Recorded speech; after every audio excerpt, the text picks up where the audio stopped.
Hey, it's Dan Melnick. I'm the CEO and co founder of Zing, and I'm proud to be a sponsor of this podcast. So please check us out today as we can help fuel your business growth. myzing.io. Thank you.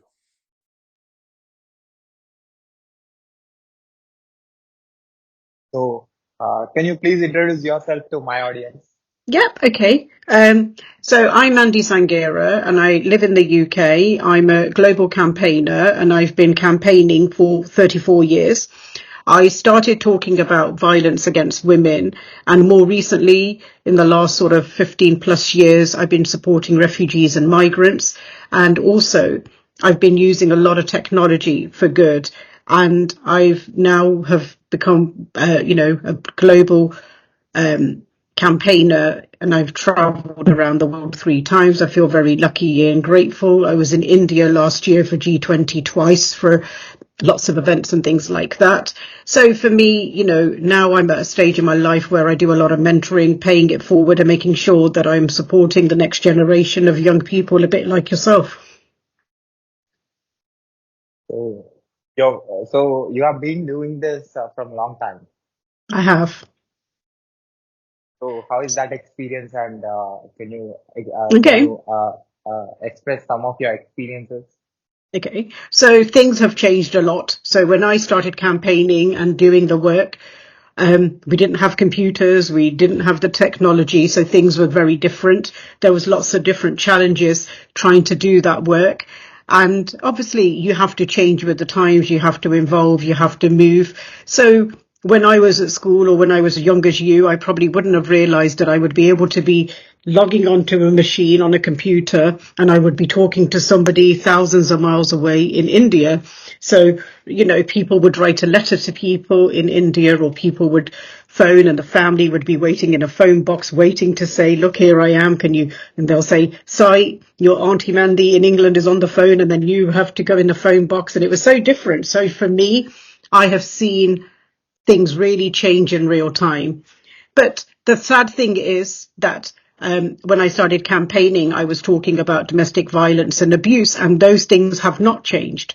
Actually, things have become even worse because now, as we use technology, we use social media platforms. It is amazing because it helps us to connect with people, but it also has a dark side and a danger where people don't recognize it, where people will upload images or things for themselves on Snapchat or other Instagram, and people sometimes will be exploited or be abused by people. People may join different sites to make friends with people and sometimes may get exploited. So I think, for me, I've now moved my work and involving, and I'm going around the world looking at tackling biases in technology as well. And I've done hackathons in 144 countries with young people around the world, looking at how do I help young people get involved in technology.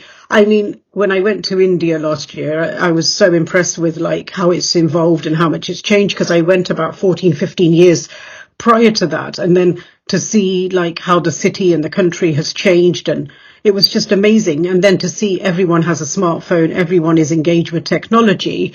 But I'm also aware that there are some parts of the world in Latin America and Africa where people don't have access to that. So for me, I make it my business now to make sure that young people are given those opportunities and we leave no one behind.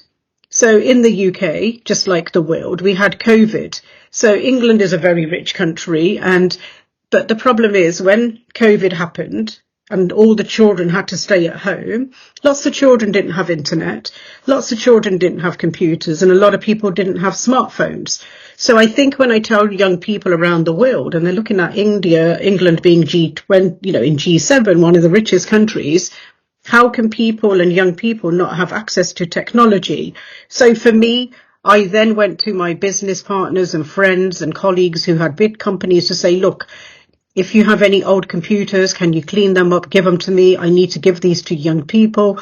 If you have a smartphone that you're not using, because every time an iPhone comes, we change it and we end up with another one and another one.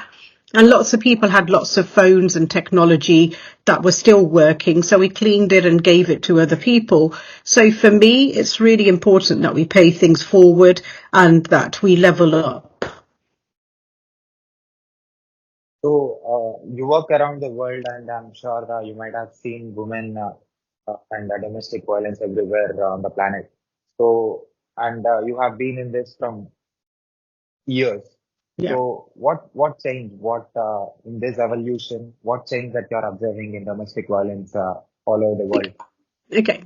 So now we're looking at technology, we're looking at raising awareness. So, like I've been born and raised in England more than 5 decades ago, and things were very different. So there was an honour and a family izzat where people will not report domestic violence. They will stay in an abusive relationship because their families will say, look, we don't want you to get divorced. We don't want you to do that.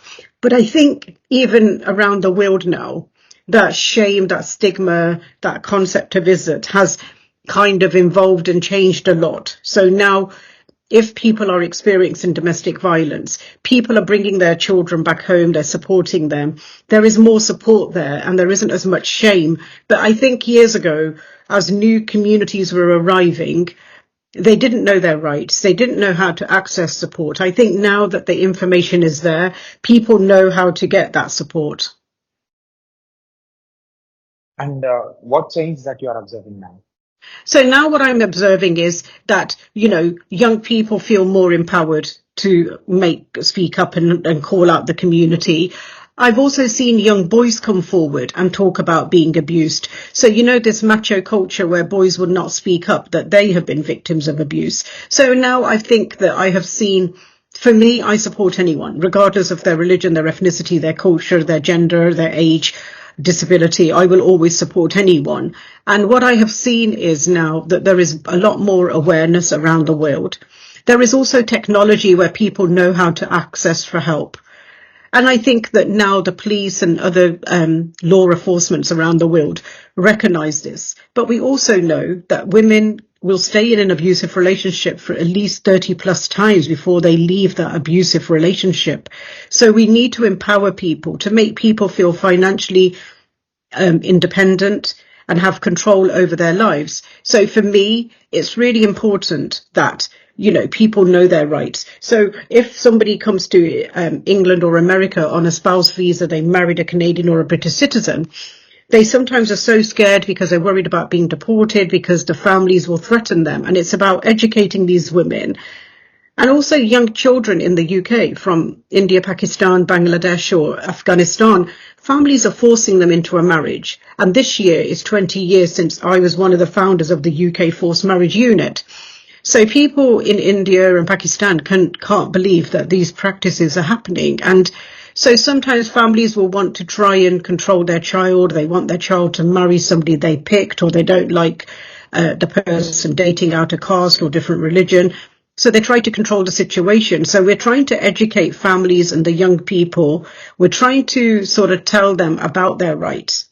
And it's really important. And one of the other things that I would say to you, that there is nothing really honourable about abuse, and we need to call it out. We need to empower.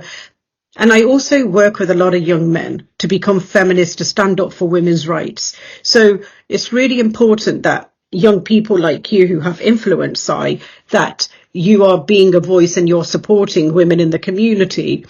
And if we see something happening in our community, or we're seeing our neighbours being abused or something, it's really important that we stand up and say, no, hang on, this is not right.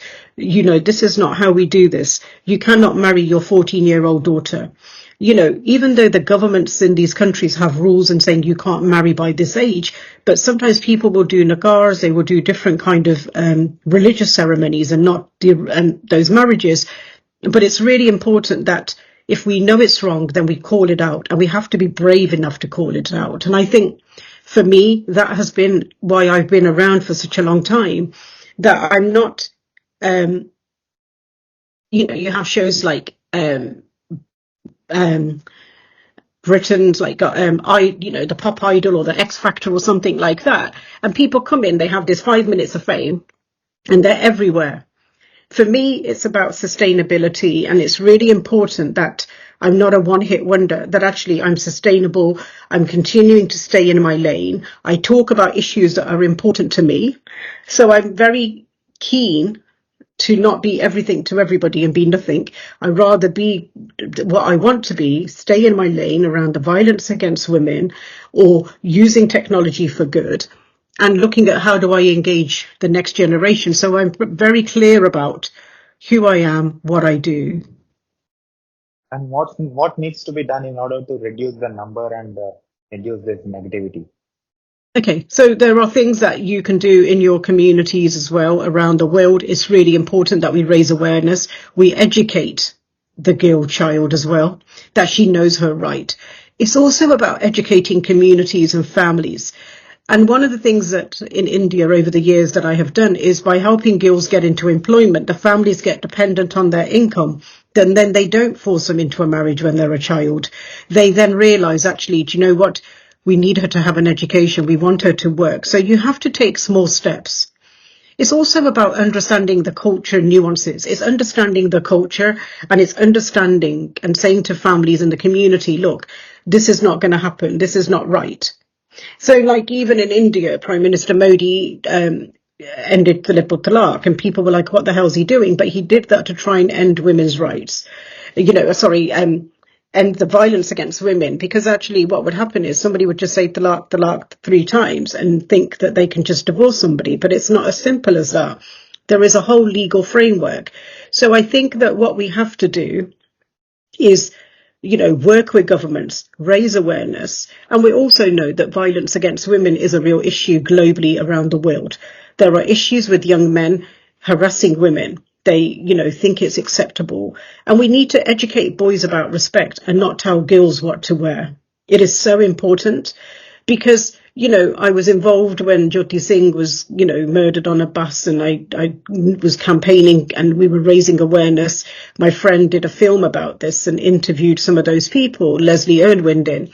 And what I'm saying to you, that it's really important that we don't wait for a really high profile case to happen, that every day that we take right steps to be good, upstanding citizens, that we try to be led with our moral compass. And that also, I'm very passionate about young people using social media and using technology for good, but it's not acceptable that we use technology to get clicks on social media, that we hurt somebody else in the process. Because, what we put out to the universe is what's going to come back to us. And people do not understand this, but it's really important, because I have seen women, not be nice to somebody, almost bully or gaslight or be a narcissist to another woman, and they're filming it and they think it's acceptable. I mean, I was somewhere in another country where women were going away, smacking a guy and coming away and making a video and thought it was funny. And I said, hang on, if the boy had done that to you, you would cry abuse and you would call the police. So you're telling me that it's okay for you to do that. So I think that sometimes it is important that we educate and try to show people that your behavior is not right.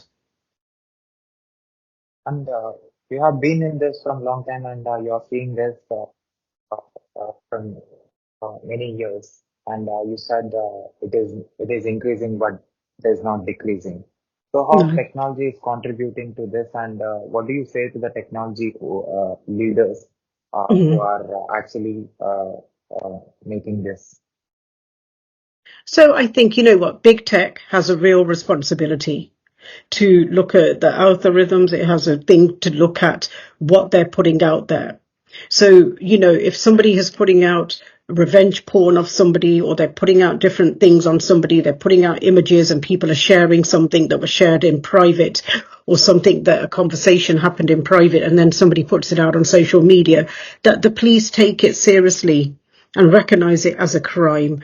And if somebody has been befriended on a dating site, shadi.com, and marries somebody who was already married, but they exploited them financially, that there are processes and procedures in place. As I said, technology is fantastic, but there are dark sides of the technology and there is real danger on the dark web.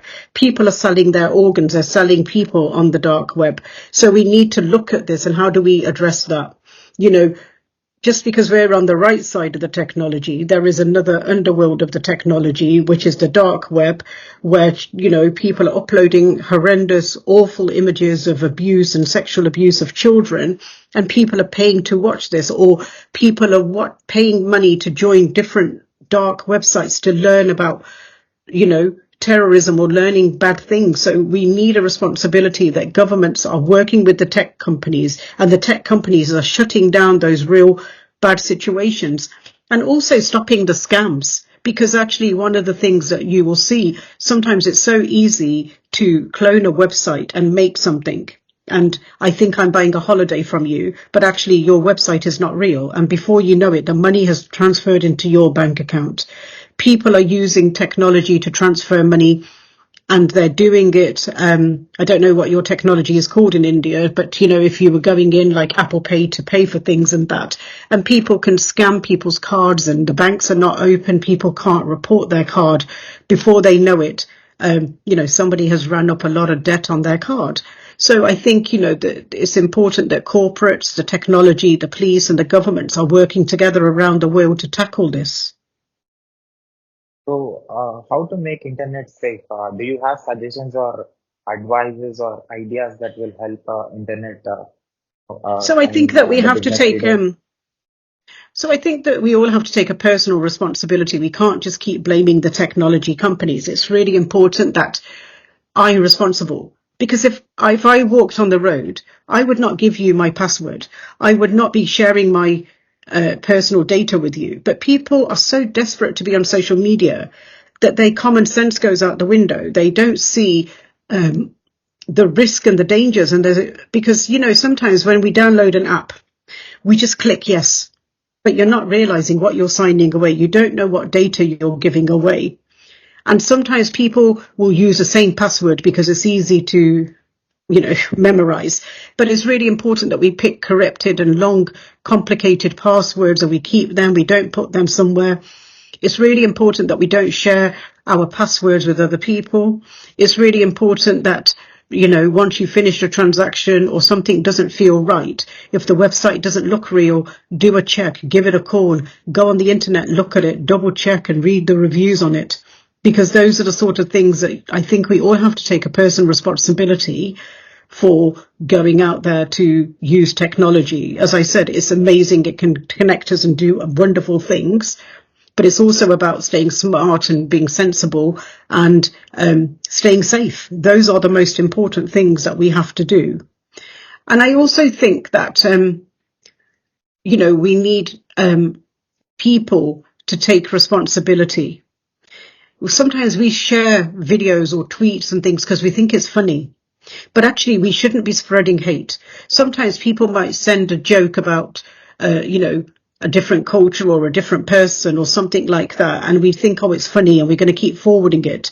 But we need to understand that sometimes we're a part of the problem and we need to call it out. Sometimes people are famous and popular on social media because people are buying into their nonsense. So I think you have to look at it. Does this in line with my values? Does this Mandy Sanghera, who I'm following on social media, line with my values? And so I could say, well, actually, do you know what? Mandy is not very nice to the Muslim or the Sikh community or the Hindu community. She's putting out racist or derogatory Zionism or xenophobia content, and I don't really want to follow her. She's not cool, actually. She's not a nice person.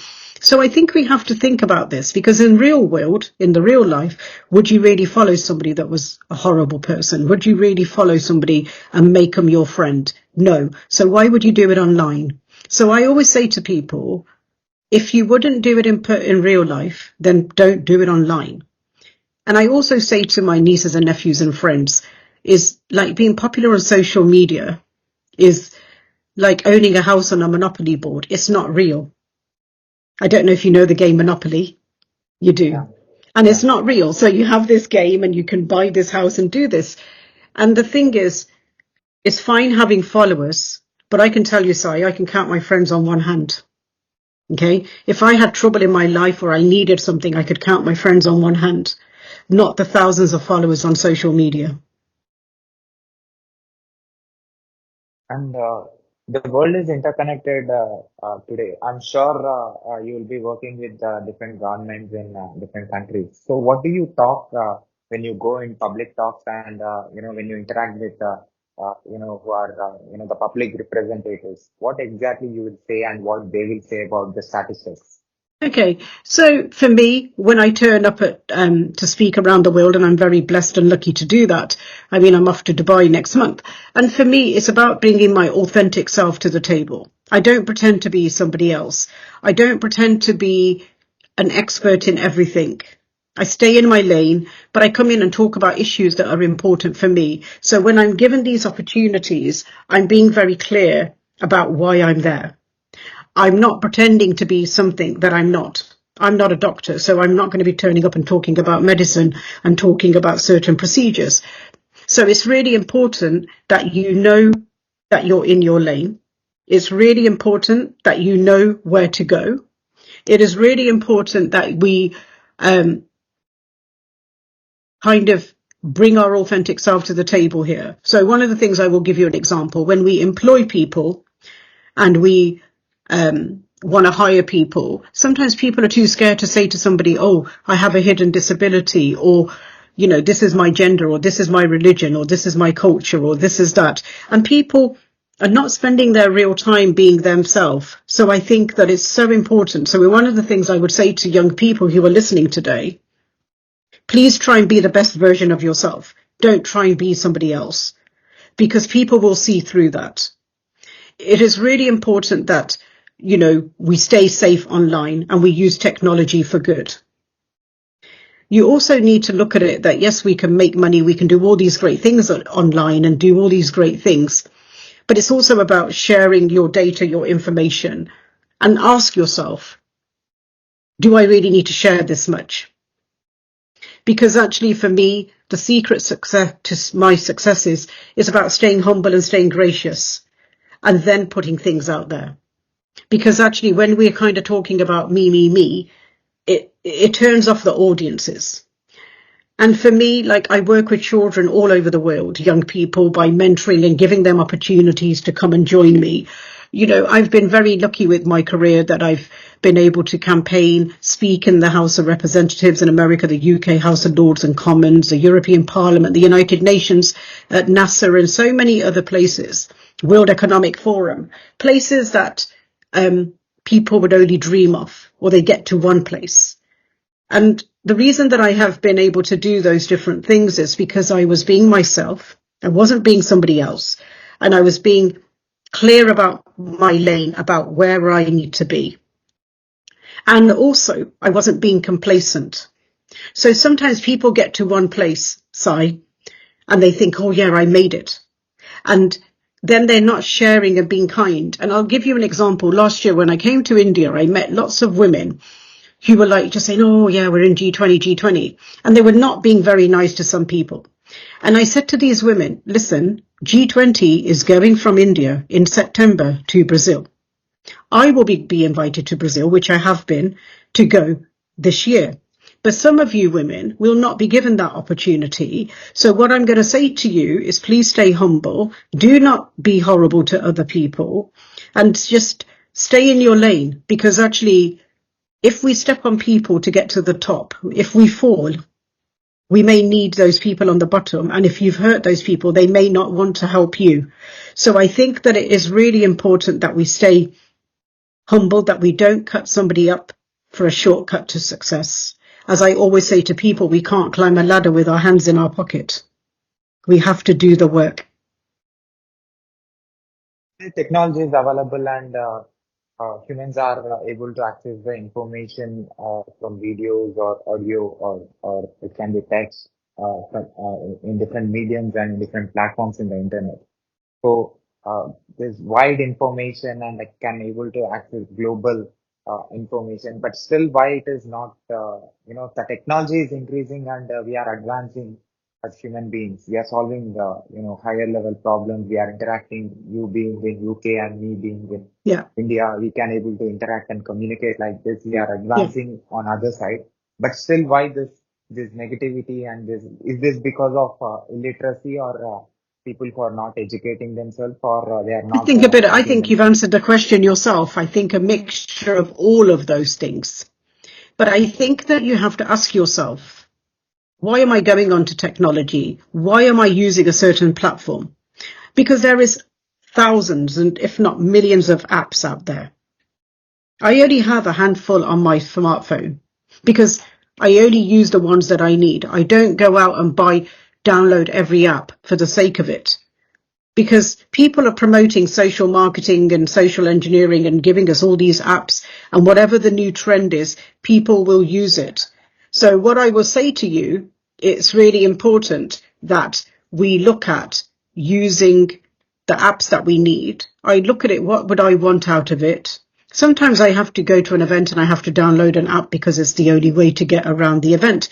But then I look at it and think, actually, I don't need this now. I can delete it. I don't need it. Or I think that you have to look at it. What is it that you want? And one of the things I would also say to the young people and your audience is, look, think globally, but also act locally, because it's really important that we fix our house in order first before we try and fix the world. So for me, it's really important that I have my house in order, that I have things in place for me that I need before I could help somebody. I can't pour from an empty cup, so I have to refill my cup before I can help somebody else. And people who are watching and listening to this, where they can find you and where they can learn Yeah. from you. So what I would say to people is that if they follow me on LinkedIn or Twitter, I will follow back. If there's people who have a question that they're not sure about, then please come back and ask me. I'm happy to answer those questions. Sometimes I may not respond right away. Sorry, it's just because I am quite busy or I'm traveling or something like that. But I will respond. If you send me a request at Mandy Sanghera at LinkedIn, I will answer questions. Please feel free to follow and listen to some of the other podcasts and other conversations that I've had. Please feel free to connect and ask for a career advice if you're not sure where you want to go with your career next, or you're looking for mentors, or you're not sure how to go about asking for a mentor, or you don't know how to build your social capital. So I don't know the word that you may use in India, but the thing in the UK, the concept of social capital is your network becoming your net worth. So for me, I'm in the middle. I have a circle, and my inner circle is my family. Then I have my friends and colleagues. Then I have people on my social media. But if I needed to do a certain task, for instance, I wanted to lose weight, my inner family will not be very good because they love cooking and feeding me. So I then would look in my second network and do I have friends? But then I might say no, but actually there's a colleague of mine that runs a gym who's a personal trainer. I need to bring that person into my network, into my inner circle, to help me to achieve that goal. So I think for us, it's about having a wide network of people. It's about bringing the right people to the project or the goal that you have. And how do we bring those people together to buy into our vision to help us to do those things? So what I would say for you and your audience is, don't be shy to ask somebody for help. The worst somebody could say is no. If you are going to reach out to somebody on social media, you reached out to me and you asked me to, and I said, okay, I'll come on. I know I'm a bit busy, but I'm sorry that I wasn't able to do it the first time. But it's also, if you don't ask, you don't get. So I think, let go of that fear of asking. Also, don't be scared of failure, because failure is a part of the success. It's about the process. It's really important that we learn from our mistakes and we move forward. And I think what I would also say is, if you have good friends with you in your network who have the same vision and goal, be prepared to look at partnering up and working together and collaborating, because we're stronger together. I'll put all your links in the description, also in my website and also on the screen as well. People who find the video and audio anywhere in the internet can able to see this and able to learn from you. At last, what is your observation about my work? Have you seen any videos of mine on YouTube? Yeah, so I watched you because I always want to know who I'm talking to. So I was really impressed, and I think it's great to see you using social media to raise your profile and connect with people around the world. I'm going to give you a tip. So one of the things I would like to say to you is, when you're interviewing these people, what are you hoping to get out of that? Are you trying to build your social network, your capital? What are you trying to do? Or are you just raising your profile by building a podcast and becoming a great podcaster? What is it that you're hoping to do? I want to create a positive change on the planet, introducing experts like you who are trying to bring and Okay. change And that things is, for the betterment. okay, that's really fantastic. So also, this is about being a business and being sustainable. This is about you having bigger visions and bigger goals. So what I would say to you maybe is that when we build our network of different people, that you look at a sustainable model, which is great because the podcasting is fantastic. But so for me, when I meet young people like you, I want to help them to go to the next level. It's really important that I pay it forward. I help people to grow. So I would say to you, okay, let's have a conversation after this and reach out to me. Let's look at how do we take your podcast to the next level. Even though you have thousands of followers listening in and watching this and you're inspiring young people, but what is the next level of this that you want to achieve? So for me, when I meet young people, when I meet podcasters or I meet other people that interview me, I also want to know, how can I help them? What can we do? Sometimes people have a goal, they have a vision, and they're not sure how to go about it. So for me, it's really important that, I also support young people like yourself who are doing podcasting to raise good awareness of good people around the world and bringing them into their network and bringing them exposure. And that is really fantastic. But it's about you. What do you do to the next level? So I want to So, give you advice. It's really important for people like myself in positions of power that we pay it forward and we help young people to become sustainable, to become financially independent, to look at them, give them the opportunities to be connected to other people or connect them to other people who they could interview in India or somewhere like that. if I can able to get a good sponsor who can support my podcast, because I'm not earning anything from this podcast, this is a social service that I'm doing for free of cost. If somebody can support me in any sponsor, that will be very helpful. This is Okay, not my so that's the full-time thing. job. So this is where, when people do podcasting, I meet a lot of people. There's 2 new podcasts gone on my LinkedIn yesterday. And what I would say to those people is, look, how are you making this sustainable? It is nice to meet people and have conversations. But if it's not bringing you monetary income, it's not bringing you money, it's great to do it for the love of those things. But you also have to have other income. So for me, as an activist and a campaigner, I have money coming in from real estate. I do consultancy. I do projects. I do talks around the world. So I have my house in order to bring different income in. And then I have to be able to go and do good in the world, if that makes sense. So it's really important that we build our foundations brick by brick. And it's important to look at sponsorship. So if you're doing this, this is about looking in your local community. What businesses do you have in your area who would be willing to get behind you? Because you could say, look, actually, I'm connected to these people. These are the people that I have now interviewed. These are on my network. The thing is, you and I can do this interview. You can put it on LinkedIn. I'll share it. You'll connect with some of my followers. But actually, if it doesn't bring you any money, or it doesn't make you sustainable, then it's not going to achieve anything. And you probably wasn't expecting me to say this to you, but I believe in being honest with young people because, again, I'm very passionate about helping young people. I'm passionate about giving them a seat at the decision-making table. It's really important that we help young people. So I'm going to make a pledge to you that you reach out to me outside of this meeting and we'll look at seeing, to help you to get a goal. So I'm going to give you, an action plan, how to get from A to B, because actually I have 3 decades of experience, nearly, a long time of doing this, and I know how to build things on a different level. And it's really important that I share that knowledge with young people. So for me, it's not just about coming on and having a chat to you saying, oh, here, this is Mandy. This is what Mandy's done. This is what Mandy's done. That's great. People can Google and look at me. But for me, I'm in a stage in my life that I can pay it forward. I'm in a stage in my life, in my career, that I want to help the next generation. I'm really passionate about making sure that when people have a product or they have an idea, that they're thinking about how do they make it sustainable? How do they make money out of this? How do they do a pitch to get sponsorship? So, apart from this, I'm a DevOps engineer. That's my full-time job.